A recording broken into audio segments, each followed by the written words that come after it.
को धन्यवाद देता हूँ कि प्रभु ने अभी तक गीतों के द्वारा प्रभु का महिमा करने के लिए अवसर दिया। भजन सुनकर के उस भजन के द्वारा प्रभु ने अनेक लोगों का दिल की अवस्था जानकर बोला, बातचीत किया, हमारे जीवन में और भी आत्मिक उन्नति का कारण बना। उसके लिए प्रभु को धन्यवाद देता हूँ। और प्रार्थना के द्वारा बहुत से लोगों में जीवन की सहायता पहुंचाने में प्रभु ने कृपा दिया। अभी थोड़ा सा और संदेश प्रार्थना के विषय में आपको बताना चाहता हूँ। एक व्यक्ति प्रभु में बुलाहट पाने के बाद उसका हार होने का एक ही कारण या वो परीक्षा में पड़ जाने का एकमात्र कारण प्रार्थना का कमी है। प्रार्थना का गिरावट हमारा पूरा जीवन को गिरा देता है। बहुत भयंकर बात है ना। उसके लिए एकदम बड़ा एक सबूत यीशु मसीह के चेले लोग हैं। उसमें खास करके उड़ा करके मैं पत्रोस के बारे में बताऊंगा, बहुत शॉर्ट में समझने वाली बात है प्रियो, बहुत सीरियसली समझने वाली बात है। प्रार्थना का कितना गौरव है ना। जब हम लोग लूका का सुसमाचार उसका 22 अध्याय, लूका 22 अध्याय का 40 से 50 तक का वचन। उस जगह पहुंचकर उसने उनसे कहा, प्रार्थना करो कि तुम परीक्षा में न पड़ो। देखिए यीशु मसीह चेलों को बोलता है प्रार्थना करो तुम परीक्षा में ना पड़ो। और वह आप उनसे अलग ढेला पीटने की दूरी पर गया और घुटने टेककर प्रार्थना करने लगा, हे पिता, यदि तू चाहे तो इस कटोरे को मेरे पास से हटा ले, तो अभी मेरी नहीं परंतु तेरी ही इच्छा पूरी हो। तब स्वर्ग से एक दूत उसको दिखाई दिया जो उसे सामर्थ देता था। वह अत्यंत संकट में व्याकुल होकर और भी हार्दिक वेदना से प्रार्थना करने लगा और उसका पसीना मानो लहू की बड़ी बड़ी बूंदों के समान। देखिए प्रभु यीशु मसीह वहां पर प्रार्थना कर रहा है और वो प्रार्थना कितना बोझ के साथ कर रहा है, क्योंकि प्रभु के शरीर से निकलने वाला पसीना बड़ी बड़ी लहू की बूंद का समान गिरना बोलेगा तो कितना बोझ के साथ वो प्रार्थना था। आगे तब वह प्रार्थना से उठा और अपने चेलों के पास आकर उन्हें उदासी के मारे सोते पाया और उनसे कहा, क्यों सोते हो? उठो, प्रार्थना करो कि परीक्षा में न पड़ो। वापस चेतावनी दिया, तुम उठकर प्रार्थना कर नहीं तो परीक्षा में पड़ जाएगा। आगे वह यह कह ही रहा था कि एक भीड़ आई और उन 12 में से एक जिसका नाम यहूदा था उनके आगे आगे आ रहा था। वह यीशु के पास आया कि उसका चूमा ले। यीशु ने उससे कहा, हे यहूदा, क्या तू चूमा लेकर मनुष्य के पुत्र को पकड़वाता है? उसके साथियों ने जब देखा कि क्या होने वाला है तो कहा, हे प्रभु, क्या हम तलवार चलाए? और उनमें से एक ने महायाजक के दास पर तलवार चलाकर उसका दाहिना कान उड़ा दिया। देखा वो कौन दास था? आप सबको मालूम है, क्योंकि वो बात वहां पर नाम नहीं लिखा, लेकिन यूहन्ना उस बात को लिखा है। यूहन्ना उसका 18 अध्याय का 10-11 वचन।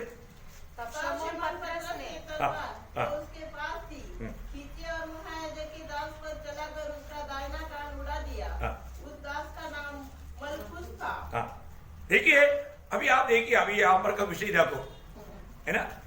अभी पत्रोस ने तलवार उड़ा करके मानो एक सिपाही का मारा कान काटा, गर्दन काटा था, लेकिन मछली पकड़ने वालों को कहाँ तलवार चलाना आता, तो इसलिए अच्छा हो गया, खान ही कट गया है। और गर्दन भी कट जाता तो प्रभु उसको जिंदा करता, वो बात अलग है। जो भी है, यहाँ पर का विषय क्या है कि क्यों पत्रोस ने तलवार उठाया? प्रभु ने सिखाया था क्या? नहीं, ये वो परीक्षा में हार गया। हमारे जीवन में आने वाला कोई भी परीक्षा, उसपे हमें कभी भी इस दुनिया का रीति का तलवार नहीं लेना चाहिए। हर बात में प्रार्थना हमें कितना विजयी जीवन देता है। देखो प्रभु को पकड़वाने के लिए आया हुआ, इसके लिए तो यूदा को भी प्रभु ने डांटा नहीं, कितना प्यार से बात किया, क्योंकि वो प्रार्थना में था। इतना बड़ा प्रतिकूल को प्रभु ने कैसे सामना किया? क्योंकि वो प्रार्थना था, है ना। क्योंकि वो संपूर्ण मनुष्य होकर के जीवन में माना, ये दुनिया में जीवन बिताया। तो हमारे जीवन में ये बात को जानना है प्रिय, प्रार्थना यहाँ पर नहीं, जबकि ये लोग प्रभु के लिए मरने के लिए तैयार था, है ना। जब हम लोग मरकुस का सुसमाचार उसका 14 अध्याय का 39 से 41। और वह फिर चला गया और उन्हीं शब्दों में प्रार्थना की, फिर आकर उन्हें सोते पाया। नहीं, तो मरकुस उसका 14 अध्याय का 29 से 31।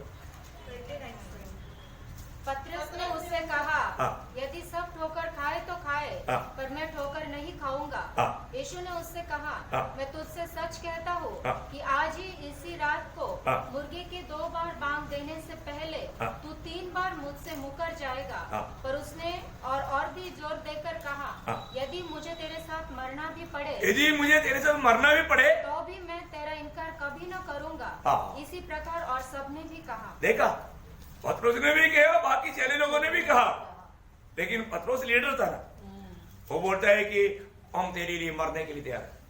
देखो, ये वचन दिया वो पत्रोस जब प्रतिकूल आया। आप देखो, जो प्रार्थना में हरा हुआ व्यक्ति की अवस्था, जब आप मरकोस का 14 अध्याय उसका 67 से 71 तक का वचन पढ़ना। मरकोस उसका 14 अध्याय का 67 से 71 वचन। और पतरस को आग तापते देख हाँ। उसे टकटकी लगाकर देखा और हाँ। कहने लगी, हाँ। तू भी तो उस नासरी यीशु के साथ था। हाँ। वह मुकर गया। देखा, वो मुकर गया। हाँ, और कहा, हाँ। मैं न ही जानता और न ही समझता हूँ हाँ, तू क्या बोल रहा है, मेरे को समझ में नहीं आता। कि तू क्या कह रही है। क्या कर रहे थे? अरे मैं उसके साथ, मैं उसके साथ, छी, देखा, मुकर गया वो। और आगे फिर वह बाहर डेवड़ी में गया हाँ। और मूर्ख ने बांग दी। हाँ। वह दासी उसे देखकर उनसे जो हाँ। पास खड़े थे फिर कहने लगी, हाँ। यह उनमें से एक है। हाँ। परंतु वह फिर मुकर गया। देखा, फिर मुकर गया। देखा, लोग बोले नहीं यार, उधर देखा तुमको, है उनमें से एक है, तो वापस मुकर गया। हाँ। थोड़ी देर बाद उन्होंने जो पास खड़े थे फिर हाँ। पतरस से कहा, हाँ। निश्चय तू उनमें से एक है, हाँ। क्योंकि तू गलीली भी है। हाँ। तब वह धिक्कारने और शपथ खाने लगा। देखा, वो धिक्कारने और शपथ खाने लगा, अरे मैंने तुमको बोला ना, मैं कसम खाकर बोलता हूं, तू विश्वास कर, मैं उनमें से नहीं। देखो प्रियो, कितना बुरी तरह से पत्रोस गिर गया। क्यों गिर गया? ये समय प्रार्थना करना था, प्रार्थना नहीं किया। देखा, परीक्षा में कितना बुरी तरह से हार गया प्रियो। लेकिन जब इस प्रकार जब मुर्गे ने भाग दिया तो यीशु मसीह ने उसकी तरफ देखा। उसका अगला पद वर्णना 72। तब तुरंत दूसरी बार मूर्ख ने बांग दी। हाँ। पतरस को वह बात जो यीशु ने उससे कही थी स्मरण आई। देखा प्रियो, एक बात, ये वजन अगर अंदर रहेगा तो गिनती करने के टाइम पर याद ही रहेगा, वजन याद ही रहेगा। तो पत्रोस को तुरंत याद आया, अरे मुर्गा बांध दिया, प्रभु ने जैसे कहा था वैसा मैं 3 बार इनकार कर चुका है। वो प्रभु ने कितना सच बोला। बहुत बड़ी बात है ना, बहुत बड़ी बात है। प्रभु का वचन में एक भी बिंदु नहीं टल सकता। प्रभु का ने अभी उन लोगों ने बहुत बड़ा निर्णय लिया था, हम मरने के लिए तैयार है। लेकिन देखा, उसी दिन, ज्यादा लंबा समय भी नहीं हुआ, लेकिन उन लोग इतना करने का मेन कारण वहां पर लिखा है, उनका प्रार्थना जीवन। प्रार्थना का गट्टी प्रियो हमें कितना गिराता है, कितना डरपोक बनाता है। इसका मतलब हमारा प्रार्थना जीवन में हमें कितना उन्नति पाना चाहिए, है ना। जो व्यक्ति सच्चा प्रार्थना जीवन में रहता है ना, वो कभी भी प्रतिकूल से नहीं डरेगा।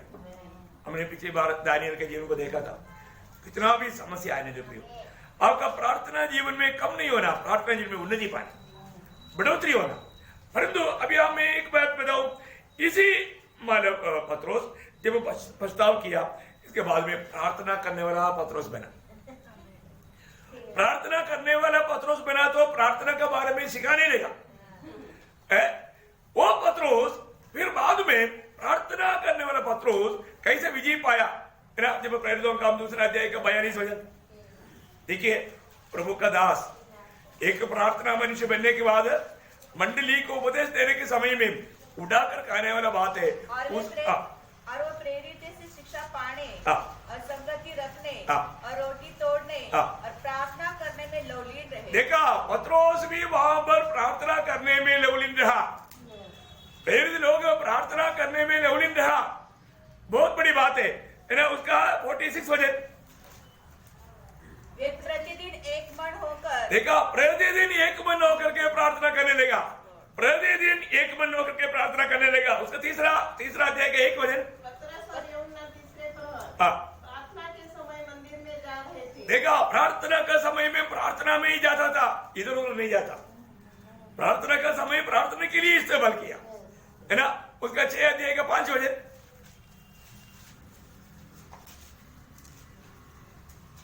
यह बात सारी मंडली को हाँ। अच्छी लगी हाँ। और उन्होंने स्तिफनुस नामक एक पुरुष को 4 बजे पढ़, 4 बजे। परंतु हम तो प्रार्थना में हाँ। और वचन की सेवा में लगे रहे। देखा, पतरस बोलते हैं हम लोग क्या करेंगे? प्रार्थना में प्रार्थना में लगा रहेगा, वचन की सेवकाई में लगा रहेगा। देखा प्रियो, उसको मालूम हो गया मेरे जीवन में मैं कहां पर हार गया, मेरा जिंदगी का हर का कारण क्या है। ये जाना हुआ पतरस एक निर्णय लिया, आगे को मैं प्रार्थना से भरा हुआ जीवन बिताऊंगा, है ना, मैं निरंतर प्रार्थना में लगे रहूंगा। प्रियो, वो एक उनका एक जीवन में एक ऐसा स्वभाव बनाया, है ना। उसका 10 अध्याय का 9-10 बजे प्रेर दो 10। दूसरे दिन जब वे चलते नगर में पास पहुंचे हाँ। तो दोपहर के निकट पतरस छत पर प्रार्थना करने चढ़ा। देखा, वो प्रार्थना करने के लिए गया। देखा, पतरस एक प्रार्थना का मनुष्य बन गया। प्रियो, एक बात आपको बताना चाहता हूँ, बहुत लोगों को प्रभु इस्तेमाल क्यों नहीं कर पाता, क्योंकि वो प्रार्थना करने में मानव धोखा में, प्रार्थना नहीं उनके जीवन में। आज हर एक पवित्र लोग इस साल का आखिरी उपवास प्रार्थना का ये संदेश में थोड़ा ध्यान से सुनना प्रियो। इस साल में मेरा प्रार्थना जीवन कैसा रहा है? मेरे जीवन में बहुत से परीक्षाओं में मैं हारने का मेन कारण क्या है? अपना प्रार्थना जीवन का गति है प्रियो, है हमारा प्रार्थना जीवन में उन्नति पाना।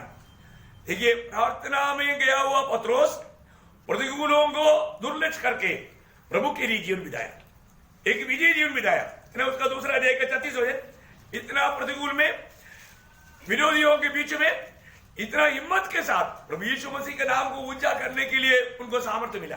प्रार्थना हमें सामर्थ्य लाता है। आप अब इस्राएल का सारा घराना हाँ। निश्चित रूप से जान ले हाँ। कि परमेश्वर ने उस यीशु को हाँ। जिसे तुमने क्रूस पर चढ़ाया, देखा, तुम लोगों ने क्रूस पर चढ़ाया, उस यीशु को प्रभु भी ठहराया और मसीह भी। देखा, कितना हिम्मत के साथ। कौन चढ़ाया? तुम लोगों ने चढ़ाया। गला काटने वाली बात है। कभी भी पतरस को डर नहीं। अभी क्यों नहीं डर भाग गया, क्योंकि वो प्रार्थना मनुष्य बन गया। देखो, उसका 4 अध्याय का 14-15 बजे, सॉरी, उसका 3रा अध्याय का 14-15 बजे। तुमने उस पवित्र धर्मी का इनकार किया हाँ। और विनती की कि एक हत्यारे को तुम्हारे लिए छोड़ दिया जाए, हाँ। और तुमने जीवन के कर्ता को मार डाला, हाँ। जिसे परमेश्वर ने मरे में से जिलाया, हाँ। और हम इस बात के गवाह हैं। देखा, हम उसका गवाह है, हम गवाही देंगे, डर नहीं अभी। देखा, कितना मानव पतरस सामर्थ्य से भर गया। प्रार्थना मनुष्य प्रतिकूलों से नहीं डरता। उसका 4 अध्याय का 18 से 20। प्रभु ने भी बुलाया हाँ। और चेतावनी देकर यह कहा, हाँ। यीशु के नाम से कुछ भी न बोलना हाँ। और न सिखाना। हाँ। परंतु पतरस और यूहन्ना ने उनको उत्तर दिया, हाँ। तुम ही न्याय करो। तुम ही नहीं करो। क्या यह परमेश्वर के निकट भला है हाँ। कि हम परमेश्वर की बात से बढ़कर तुम्हारी बात माने? हाँ। क्योंकि यह तो हमसे नहीं हो सकता हाँ। कि जो हमने देखा हाँ। और सुना है हाँ। वह न कहे। हाँ। तब उन्होंने उनको बस देखिए प्रियो, कितना हिम्मत है ना। अधिकारियों के सामने इतना हिम्मत के साथ गवाही देना है, तो उसका कारण क्या है? प्रार्थना। प्रार्थना। उसका 5 अध्याय, उसका 28 से 32। क्या हमने तुम्हें चिताकर आज्ञा न दी थी हाँ। कि तुम इस नाम से उपदेश न करना? हाँ। तो अभी देखो, तुमने सारे यरूशलेम को अपने उपदेश से भर दिया है, हाँ। और उस व्यक्ति का लहू हमारी गर्दन पर लाना चाहते हो। हाँ। तब पतरस और अन्य प्रेरितों ने उत्तर दिया, हाँ। मनुष्यों की आज्ञा से बढ़कर हाँ। परमेश्वर की आज्ञा का पालन करना ही हमारा कर्तव्य है। देखा, आप देखो प्रिय, कैसा पतरस बदल गया। कोई अधिकारियों से भी ना डरते हुए बोला अभी गला काटेगा तो खुशी है, अभी प्रभु के लिए मरने के लिए तैयार हो गया। कारण क्या है? प्रार्थना जीवन। प्रयोग आज, है ना, हमारे जीवन में अगर हमें प्रतिकूलों को सामना करके विजय पा करके प्रभु का महिमा करने की इच्छा है, तो हमारे जीवन में क्या होना चाहिए? प्रार्थना। एक बात मैं आपको बताऊं, हम इधर जीते जीते स्वर्ग में पहुंचने वाला सबसे सुगंधदायक बात है हमारा प्रार्थना। आप लोग जानता है प्रभु का दृष्टि में बहुत सुगंध लाने वाला बात भक्तों का प्रार्थना है। वो स्वर्ग में सुगंध लाता है, आपको मालूम?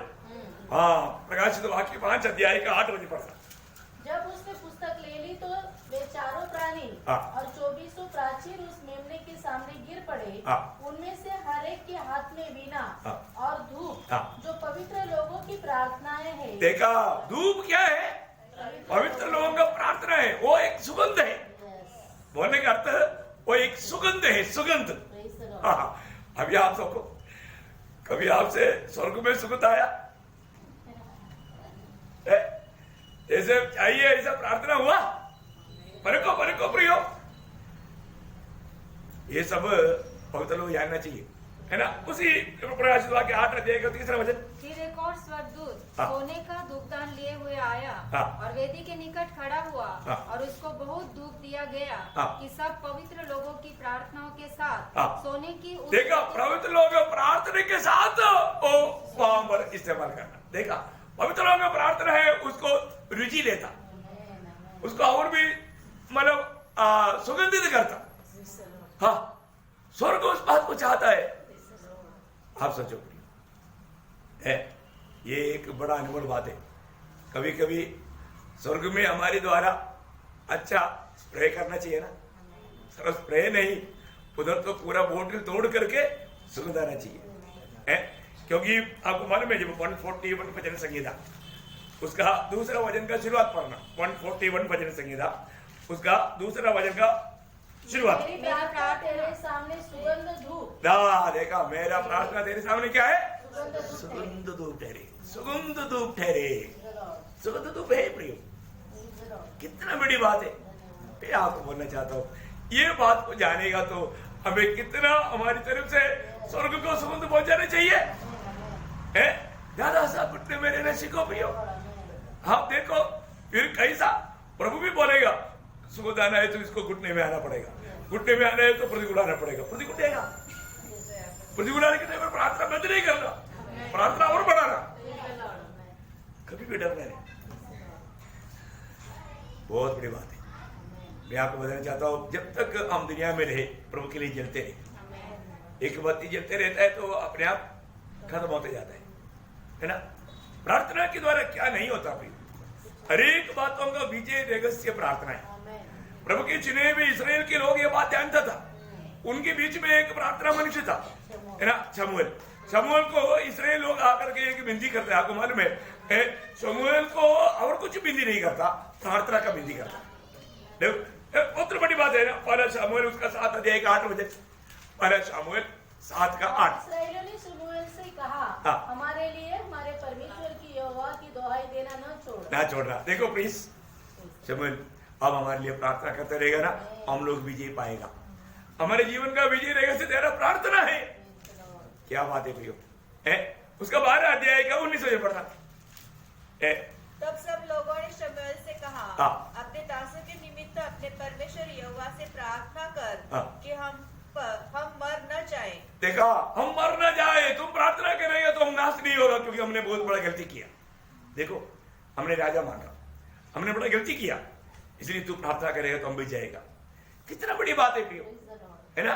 आपको मालूम है, जब यिर्मयाह नबी की किताब में यिर्मयाह के पास भी राजा ने एक संदेश भेजा, हुआ बात है उसका 37 का 3 में लिखा। यिर्मयाह उसका 37 अध्याय का 3 वचन।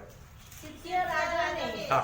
शिलमिया के पुत्र यहूबल हाँ। और मासेयाह के पुत्र सपन्याह याजक, हाँ। जो यिर्मयाह भविष्यवक्ता के पास यह कहला भेजा, हाँ। हमारे निमित्त हमारे परमेश्वर यहोवा से प्रार्थना कर। हाँ, देखा, हमारे निमित्त या हमारे लिए प्रभु से प्रार्थना करो। कितना सुंदर बात है प्रियो। आज कई लोग सोचते हैं हमें तुम्हारा कोई प्रार्थना की जरूरत नहीं। वो कितना घमंडी हो गया प्रियो। हमें प्रार्थना चाहिए प्रियो। हर एक बहुत लोगों को एक दूसरे के प्रति प्रार्थना चाहिए प्रियो, और हमें एक दूसरे के लिए प्रार्थना करना ही चाहिए। कोई भी किसी का कोई बातों में जाकर टोकर ना खाए प्रियो। प्रार्थना का बहुत जरूरत है ना? बहुत बड़ी बात है। मैं एक बात आपको कहना चाहता हूँ, प्रार्थना करेगा प्रभु इस्तेमाल करेगा, है ना? इसलिए बार बार पवित्र लोगों को यह संदेश दिया गया है। आपको मैं बताऊं, ये वचनों को हमेशा याद रखना, है ना? जब रोमियो का पत्री उसका 12 अध्याय का 13 वचन, रोमियो 12 का 13। पवित्र लोगों को जो कुछ आवश्यक हो हाँ। उनमें उनकी सहायता करो। हाँ, प्रार्थना में लगे रहो। कौन सा वचन है? 12। ओके, 12 में प्रार्थना में नित्य लगे रहो। देखो, नए नियम की मंडली के लिए आदेश है। पौलुस बोलता है प्रार्थना में नित्य लगे रहो। वही बात है, कोलोसियम 4:2 पढ़ना, कोलोसियम 4:2। प्रार्थना में लगे रहो। देखा, प्रार्थना में लगे रहो, प्रार्थना में लगे रहो, है ना।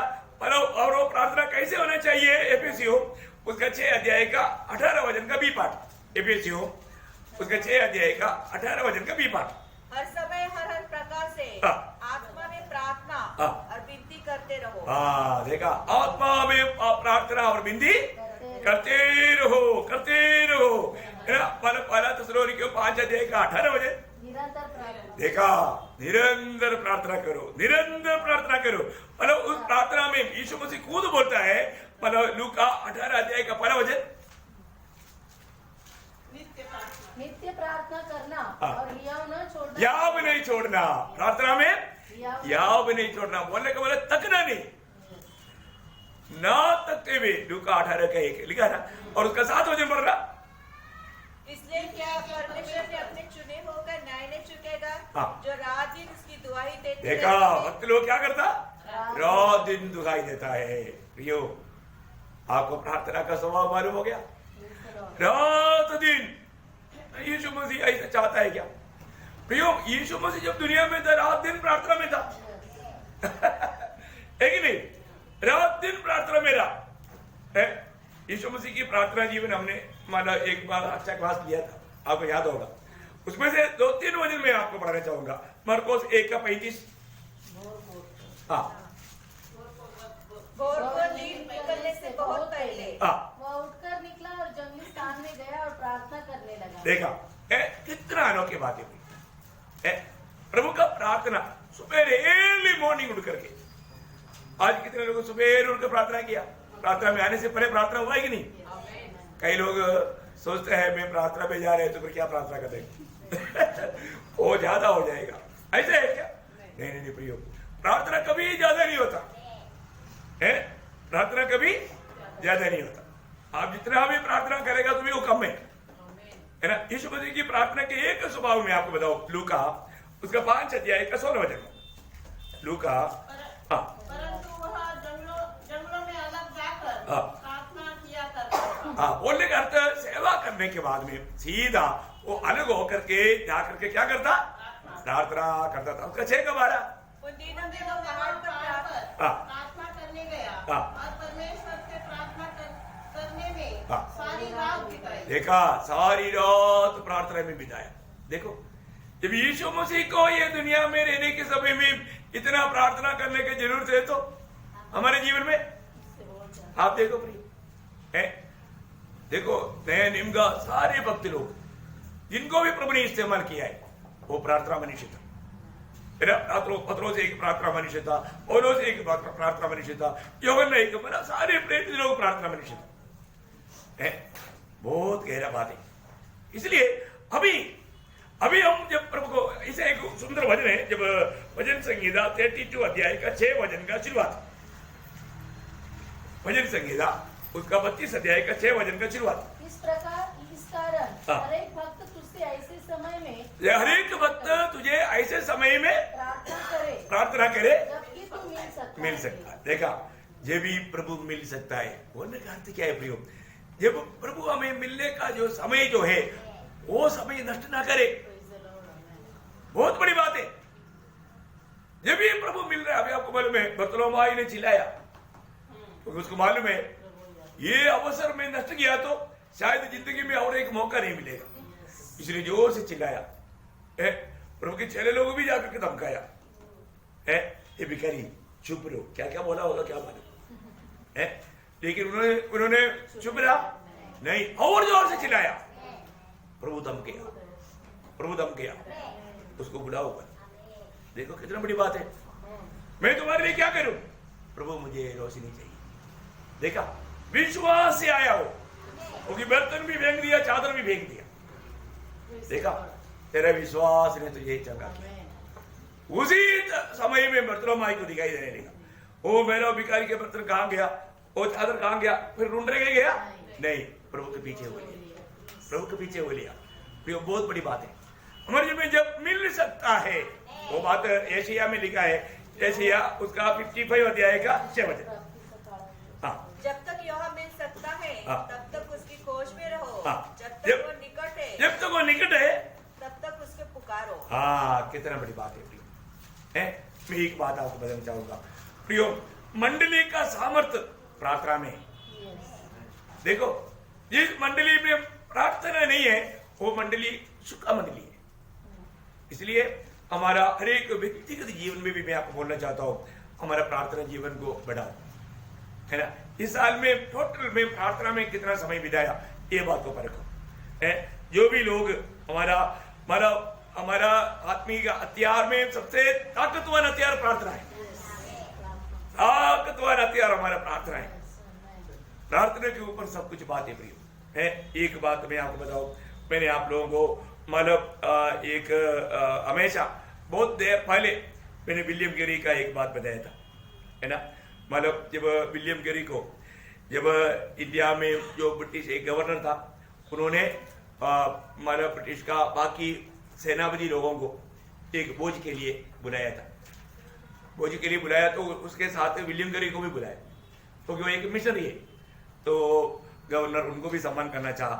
और ये जो सेना का जो हमारा अधिकारी लोग हैं उनको अच्छा नहीं लगा, क्योंकि हम लोग बहुत बड़े लोग हैं। ये क्या है, उनका दृष्टि में विलियम कैरी एक सादा एक व्यक्ति है। विलियम कैरी से हमें मिला हुआ, इंडिया को मिला हुआ सम्मान आपको सबको मालूम है ना। लेकिन वो मनुष्य को उन लोगों ने बहुत तुच्छ जाना, है ना। तो उन लोग पार्टी के बीच में उसमें से एक ऑफिसर ने ऐसा कमेंट्स मारा, अरे विलियम कैरी, तुम्हारा बारे में हमने सुना तुम ऐसा मिशनरी बनने से पहले जूता बनाता, चप्पल बनाता था, उसको बेइज्जती करने के लिए। तो विलियम कैरी ने बोला, नहीं सर, मैं चप्पल बनाता नहीं था, मैं चप्पल सिर्फ सिलता था। मुझे वो बात बोलने में बहुत खुशी है। देखा इसका नंबर था है। हमारे साथ ऐसे कोई बोलेगा तो अपन क्या बोलेगा, झगड़ेगा या और भी नंबर बनेगा। वो एक बात है, हमारा प्रार्थना जीवन हमें नंबर बनाता है। ये बहुत खास बात है प्रियो। आज प्रार्थना जीवन नहीं होने के कारण छोटी छोटी बातों पे लोग झगड़ता है। मुझे प्रार्थना के लिए मौका नहीं दिया, मुझे प्रचार के लिए मौका नहीं दिया, क्या क्या बोल के क्या लोगों को बात सुनेगा तो पागल हो जाता है। क्या बात है, कितना कमजोरी बात है। अरे प्रार्थना सीक्रेट में करो, प्रभु से इनाम पाओ। प्रभु से इनाम पाने के लिए तैयार नहीं, दुनिया के सामने कुछ बन करके दिखाना चाहता है, सब व्यर्थ काम है प्रियो। प्रभु में आने के बाद में अभी भी आप एक आत्मिक जन नहीं मिला तो क्या फायदा। कितने लोग ऐसे ऐसे कमेंट सुनने के बाद पर पूरा दिल टूट जाता है। अभी तक क्या सीखा है प्रियो, क्या सीखा है ना, उसी में आने के बाद क्या सीखा। ये सब क्यों है, क्योंकि ओरिजिनल प्रार्थना जीवन नहीं है, सच्चा प्रार्थना जीवन नहीं। प्रयोग हमें कैसा हमें जीवन बिताना चाहिए, हमारे यीशु मसीह हमारे लिए हर बात में आदर्श है। दूसरा कोरिन्थी 8 अध्याय का 9 वचन, ओ लॉर्ड जीसस, तुम हमारे प्रभु यीशु मसीह का अनुग्रह जानते हो कि वह धनी होकर भी, वो धनी होकर भी तुम्हारे लिए कंगाल बन गया। तुम्हारे लिए वो क्या बना, कंगाल बना, हमें धनी बनाने के लिए। वो है प्रभु का रूट, अपने आप को नम्रवदीन किया, अपने आप को खाली किया।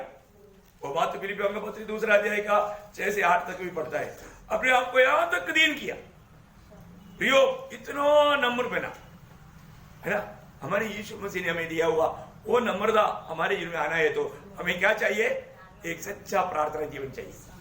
प्रार्थना जीवन प्रभु के साथ हमें लगा रहने वाला जीवन है, उसमें प्रभु का गुण हमारे में आ जाता है। उसमें नम्र होने के लिए मसिल पकड़ने की जरूरत नहीं है। जिस पेड़ में फल है वो डाली झुका रहेगा, झुका रहता है तो उसमें समझ लेना उसमें अच्छा फल है। जो व्यक्ति नम्र है सच में वो एक फलदायक जीवन बिताने वाला व्यक्ति का एक बाहरी चिन्ह है। जो व्यक्ति नम्र नहीं है प्रियो, वो व्यक्ति का प्रार्थना जीवन जीरो में है। इसलिए बहुत लोग बहुत घमंडी दिखता है, कोई बात मानने के लिए तैयार नहीं, इतना वो इतना विरोध करता। कितना भयंकर बात है। समय को पहचानना प्रियो, समय को पहचानना हमारे जीवन में, है ना। जब रोमियो के पत्री में लिखा है ना, रोमियो के पत्री 13 अध्याय उसका 11 से 14 तक का वचन, समय को पहचान कर ऐसा ही करो, या इसलिए कि अब तुम्हारे लिए नींद से जाग उठने की घड़ी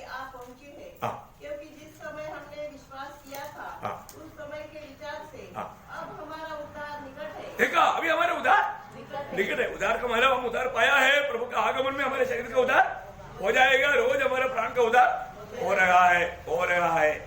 प्रियो, वो उनका आशा पूर्ण करने के लिए प्रभु आएगा। इसलिए रात बहुत बीत गई है और दिन निकलने पर है, इसलिए हम अंधकार के कामों को त्याग कर ज्योति के हथियार बांध दे। जैसा दिन को शोभा देता है वैसा ही हम सीधी चाल चले, न कि लीला क्रीड़ा और पियकड़पन में, न व्यभिचार और लुचपन में, और न झगड़े और डाहा में, वरन प्रभु यीशु मसीह को पहन लो। देखा, प्रभु यीशु मसीह को पहन लो बोलेगा, तो यीशु मसीह को पहना है तो फिर हमारा चिंता, हमारा ध्यान, हमारा लक्ष्य पूरा यीशु मसीह रहेगा। और शरीर की अभिलाषा को पूरा करने का उपाय ना करो। बहुत बड़ी बात है ना। उसके साथ हेस्केल भी किताब उसका 12 अध्याय का 28 वचन का बी पाठ, हेस्केल उसका 12 अध्याय का 28 वचन का बी पाठ। लॉर्ड जीसस, मेरे किसी वचन के पूरा होने में फिर विलंब न होगा। बस अभी विलंब नहीं होगा। प्रियो, प्रभु ने दिया वो वचन प्रभु पूरा करने जा रहा है, अभी देर नहीं लगेगा। शायद आज हमें मिला वो संगति आखिरी संगति हो सकता है। ये वचनों को सुनने के बाद प्रियो जरूर परखना। देखो, मैं आपको बताया ना, परीक्षा हमेशा होता है। मीटिंग में आकर के जाने के टाइम पर भी परीक्षा आता है, लेकिन वो परीक्षा को हम कैसे सामना करता है। विजय पाने का लक्ष्य है। तो आखिरी एक वचन पढ़कर समाप्त करूंगा। जब ये मतलब प्रभु ने कहां सुना तो कहा, वो वचन है लूका उसका 21 अध्याय का 36 वचन। इसलिए जागते रहो, हर समय प्रार्थना करते रहो कि तुम इन सब आने वाली घटनाओं से बचने और मनुष्य के पुत्र के सामने खड़े होने के योग्य बनो। देखा है प्रियो, उसके लिए क्या करना? निरंतर प्रार्थना करो, जग करके प्रार्थना करो। अपने को प्रभु ने दिया हुआ जिम्मेवारियों को भूलो मत, है ना। प्रभु का सत्य वचन में बना रह करके एक प्रार्थना का जीवन बिताना। जब हम घुटने टेक प्रार्थना में रहेगा, ललकार हो जाएगा, कितना आनंद की बात है। मैं तो सोचता हूँ प्रचार करते करते प्रभु का बुला हो जाए। Praise the Lord. इसी प्रकार का उपस्थिति में बैठेगा तो भी कुछ लोग इधर ही रह जाएगा, क्योंकि अभी तक प्रभु को दिल नहीं दिया। प्रभु उनको अच्छा नहीं लगता, उनको दुनिया अच्छा लगता। प्रियो, ये सब बात प्रकट हो जाएगा जब प्रभु आएगा। तब वो जाकर बाहर गवाही देगा, ये न्यूज आ गया। बाकी लोग आ गए मालूम नहीं, पर तुम्हें मिच गया। ऐसे है सच्चाई नहीं प्रियो, इससे बड़ा धोखा कुछ भी नहीं होगा। इसलिए हमें अपने जीवन को परखना है। दुनिया का कोई भी बात प्रियो उसकी आकर्षण में हम वंचित ना हो। प्रार्थनामय जीवन।